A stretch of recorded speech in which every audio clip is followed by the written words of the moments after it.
Hello and welcome. And South Africa's public finances have long been a story of drift, of rising debt, widening deficits, and stubbornly weak growth. But in recent months, something has shifted. The economy is entering a cyclical upswing. The Reserve Bank has formalized a lower 3% inflation target. South Africa has exited the Financial Action Task Force grey list. S&P has upgraded South Africa's sovereign outlook. Bond yields have fallen, and Treasury has held the line on fiscal consolidation in the medium-term budget policy statement. Now, in his State of the Nation address, President Ramaphosa reaffirming commitments to logistics reform, to energy expansion, fixing municipal governance. There's also been a renewed emphasis on delivery. Yet, I don't need to tell you the numbers remain tight. Debt is near 78% of GDP. Debt servicing costs are at 5% of GDP. Growth is improving, but it's not improving decisively. So when the Finance Minister Enoch Godongwana rises to deliver the 2026 budget speech, he's going to do so not in crisis, but certainly in an atmosphere, in a climate of constraint. And in this special budget speech edition of No Ordinary Wednesday, therefore, we are going to preview the minister's upcoming speech, but I want to do it through three lenses. One is fiscal arithmetic. Secondly, structural reform. And thirdly, investor confidence. And for that, I'm joined by regular experts, Investec's chief economist, Annabel Bishop, along with Treasury economist, Tertia Jacobs. To both of you, a very warm welcome. So, Tertia, let's begin with the numbers if we can. At face value, as I've suggested, the fiscal picture appears to be marginally better than maybe all of us feared. Revenue running at around 71.2% of the annual target. That's slightly ahead of last year. The deficit so far standing at 243 billion rand, narrower than the 286 recorded at the same stage about a year ago. So if this pace persists, the full-year deficit could undershoot the revised medium-term budget policy statement projection. So is this, in your opinion, the beginning of stabilisation or maybe just a temporary reprieve? What's the assessment? Jeremy, that's a very important question. So I would say that with the November MTBPS, it feels like we may have turned the corner. And there were several reasons for it. The first is, there was an overrun in revenue, which is helping. And then we have the windfall coming from the commodity side. And then very importantly, there is more expenditure control, for example, counting the ghost workers. And that is playing off in the context of lower nominal GDP growth because of inflation is undershooting and the GDP growth is still relatively low. But I think from Treasury's perspective and with the GNU, there is agreement that debt consolidation is of primary importance. Annabel, South Africa's growth forecast then has been revised lower at 1.5% this year and then rising, as we've heard, gradually thereafter. So the economy may benefit cyclically from lower inflation and marginally stronger global demand. But structurally, we all know familiar conditions still persist. Is the growth now the binding constraint on fiscal consolidation? Again, where's your head on that? So it's certainly one big constraint. And I think, if you actually have a look at where we came from, in the 2000s, we had really strong growth, lifting to 5%. You recall, Jeremy, for a number of years, really from 2005-6 onwards, which pushed through a huge amount of government revenue. So it's incredibly helpful. And I think it's also a constraint, certainly, for bond yields. I would say that, when we do get into a virtuous cycle, when we start to see the economic growth potential increase and strong economic growth coming through from the implementation of the structural changes, then I think we really are going to see, a almost organic, sustainable type of government finance environment, economic growth environment. That's absolutely key. But what we have seen instead, and certainly over the course of last year, has been that there's really been a strong sentiment uplift towards South Africa. There's obviously been strong foreign investment into our bond market, and we've actually seen yields come off by about 200 basis points. And the key here is that it lowers borrowing costs. So when you have obviously lower borrowing costs, we're above 10% for government bond yields, now we're close to 8%, that also helps sustainability of government government finances, if you know what I'm saying. And that's absolutely key. Let's also not forget as well, we had the credit rating upgrade, further adding to sentiment from a bond perspective and overall from a South Africa perspective. So, and we of course remain on a positive outlook from S&P as well. I think there's many factors rather which has come through as a confluence to help support government finances. But, from a forward-looking perspective, we really need to start embedding a stronger fiscal environment. We need to still see fiscal consolidation. Let's not forget that it's only seen as sustainable for emerging markets if you have your debt to GDP ratio at 60% or below. So there's that risk that it starts to balloon out, and that's where these lower borrowing costs are so helpful at the moment.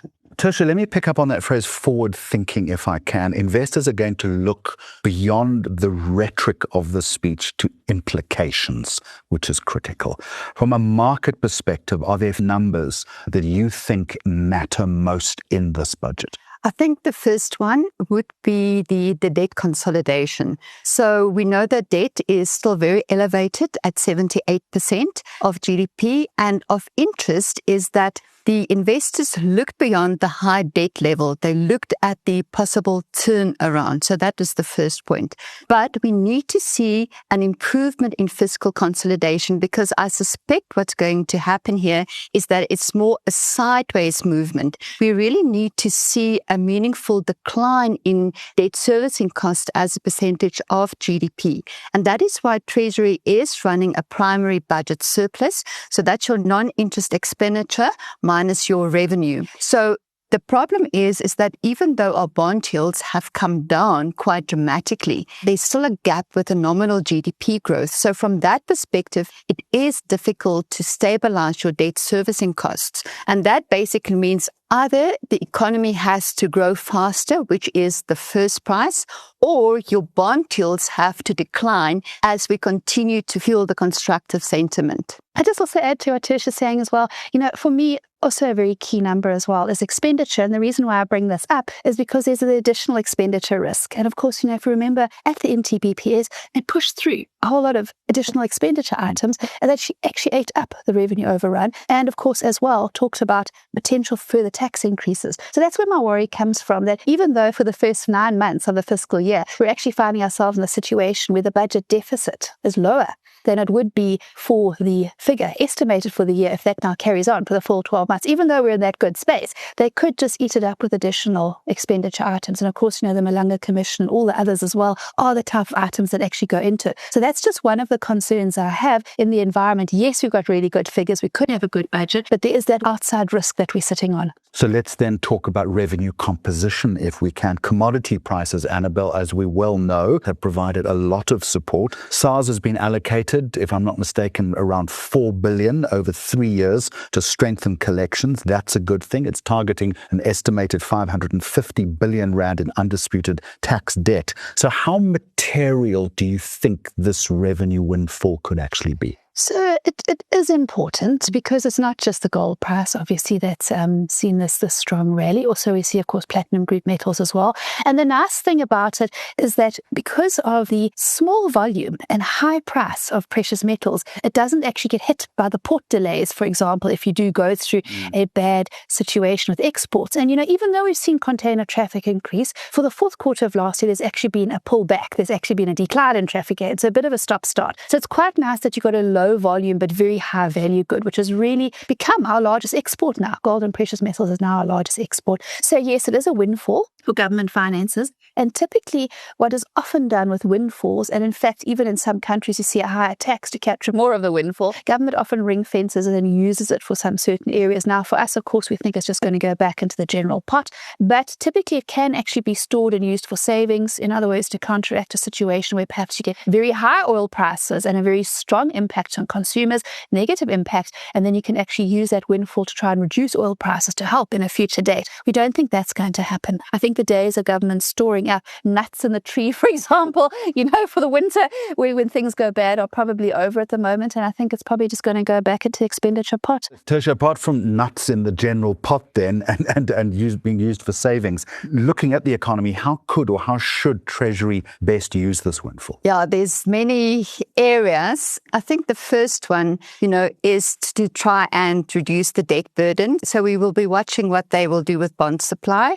In November, they announced a reduction. Number two is, I think what the most salient decision would be is to increase your capex expenditure. We really need to increase our fixed investment ratio from about, as a percentage of GDP, from about 14% to 30%. That's the big focus. So if we can see more of a switch from current to capex spending, I think that would be the first prize.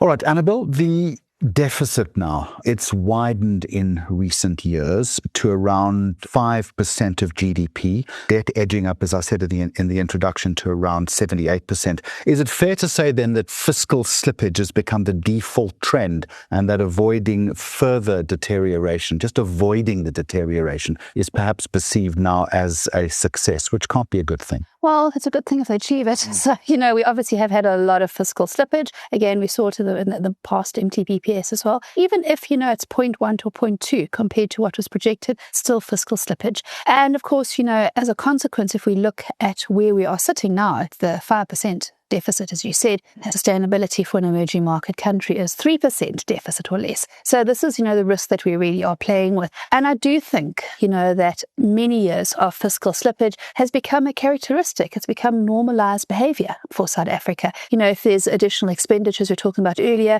and of course we saw the lack of appetite last time round in the budget for that increases, we'll just push it through to higher borrowing. And for me, that's an area that really needs to be focused on as a priority. We're having the fiscal anchors come in, and we certainly think they're going to be a type of flexible fiscal anchor, which is going to help to ground and even reduce these types of expenditure pressures. But of course, the bottom line is we actually need to reduce, not even stabilize, but reduce our debt to GDP ratio. It's absolutely critical because given the elevation in our debt to GDP ratio to above 70% and now towards the 80% mark since COVID, there's little room for a further crisis and for further monies to be borrowed. And of course, when we stare down the line, you're increasingly seeing the impacts from climate change. And of course, countries around the world are seeing that impact come through as well, that it puts a huge amount of pressure on government finances. So, we have got several years to start to reel this in. If we continue to allow this fiscal slippage to go out, well, we know that the climate change effects get worse every year.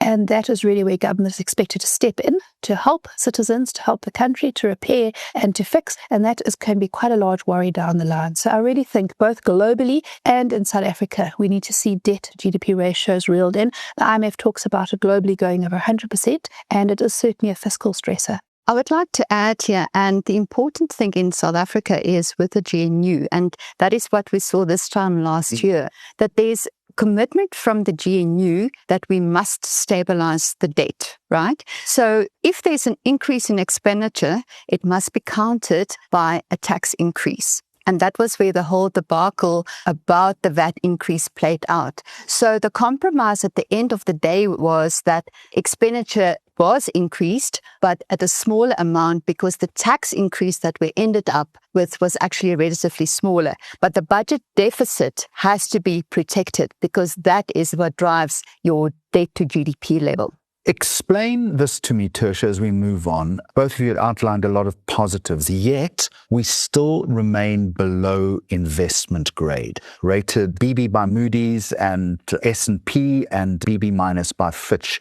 S&P, I think, maintaining a positive outlook. What in this budget, in your opinion, could or would demonstrate something to strengthen the case for an upgrade within the next year or so? That's important because when there's been a rating change, normally the rating agency has about 12 to 15 months before it then either upgrades or go back to the current rating. So I think the key focus points here remain the debt consolidation because the rating upgrade that S&P gave us last year was to give recognition for the reform momentum that continues. We've been removed from the FATF grey listing and the MTBPS showed commitment to fiscal consolidation. In other words, not to let the debt to GDP rate rise further.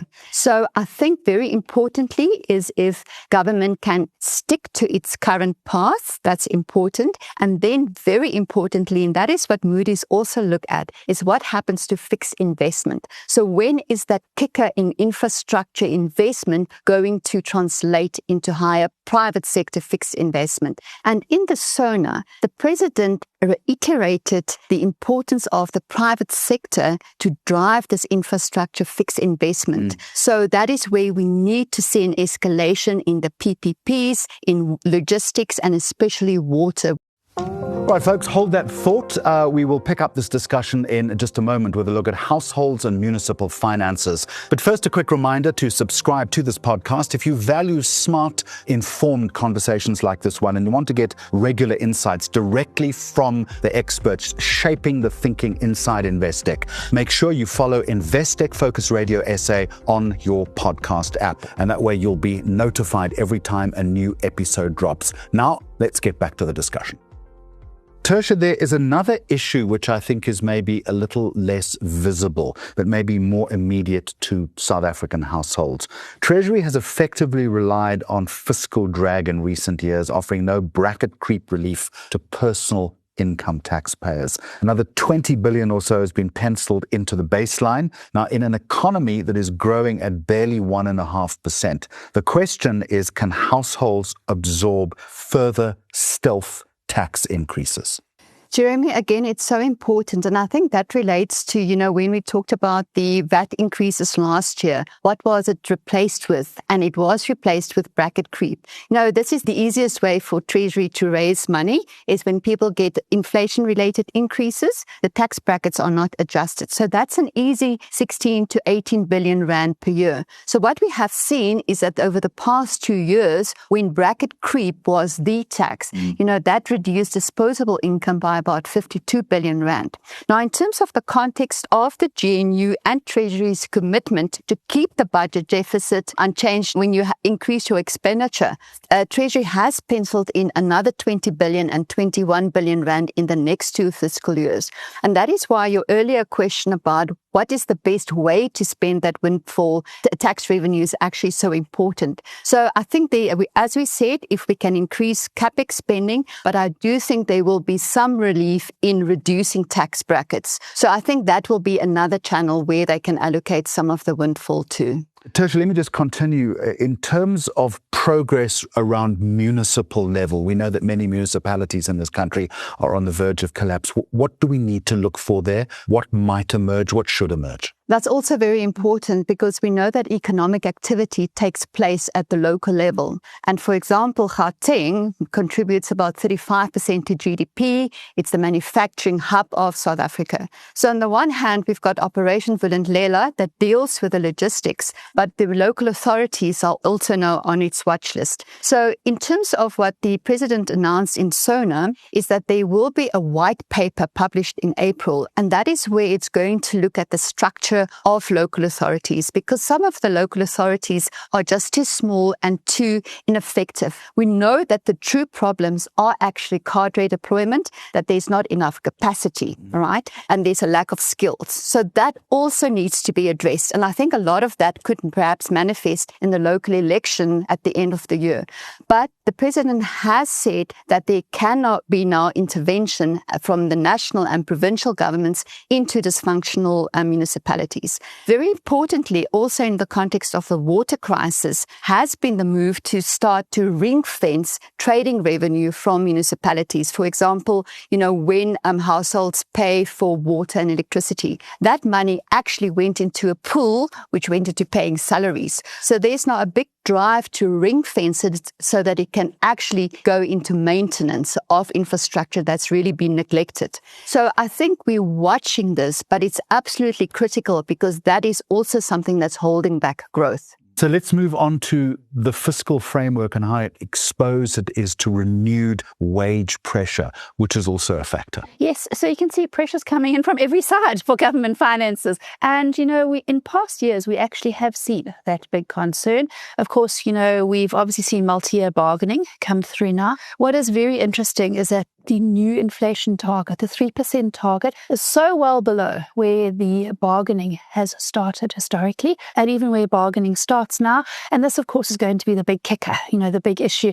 And also from a secondary perspective, not just for fiscal policy, but for monetary policy as well, getting inflation expectations down are key to keep South Africa's inflation rate embedded around the 3% mark. And particularly that really talks to then salary and wage increases. And of course, we recall decades ago when we actually had those rolling strike actions, which really decimated the economy. It can actually cause you to go into a recession. It was so substantially significant. Now, we're not anticipating that to happen again. And of course, the multi-year wage bargaining agreements are specifically done to try and take a lot of the heat out the system. But I think there is a period of friction now, trying to force down this very substantial and elevated wage expectations in South Africa to, obviously, the new inflation target range. Look, we're in a very sweet spot. We've got a situation where low global oil prices, very substantial rand strength against the US dollar, mostly as a consequence of US dollar weakness, and of course, very modest agricultural prices globally have all helped in getting inflation down very substantially in South Africa,